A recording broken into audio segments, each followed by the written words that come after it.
היי, אני יוסי, אני עובד במשרד הפרסום אינסייט, ואני פונה אליכם צלמים. אתם יודעים כמה חשוב רושם ראשוני לעסק שלכם.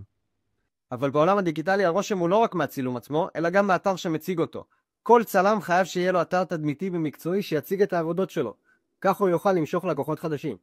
לפני שאתם מתחילים לבנות אתר, יש כמה שאלות שאתם צריכים לשאול את עצמכם. מה מטרת האתר, מי המתחרים שלכם, ומי הקהל שלכם? אז מה אתם צריכים שיהיה באתר שלכם? עמוד של גלריה תמונות. עמוד של גלריה תמונות יציג את העבודות הכי טובות שלכם. אתם חייבים שזה יהיה מסודר בצורה אסתטית, שהתמונות יעלו נורא מהר.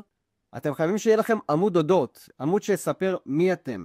מי זה הבן אדם שעומד מאחורי המצלמה, כדי שלקהל יהיה יותר קל להתחבר אליכם. צריכים גם כמובן שיהיה לכם עמוד של פירוט שירותים, מה השירותים שאתם נותנים. כמובן שאתם צריכים שיהיה לכם המלצות, שכל לקוח שעבד איתכם, שהרגיש אתכם, שייתן לכם המלצה קטנה. בסופו של דבר, אני כלקוח פוטנציאלי יכול להיכנס לאתר שלכם ולראות את ההמלצות ולהחליט לסגור איתכם עסקה.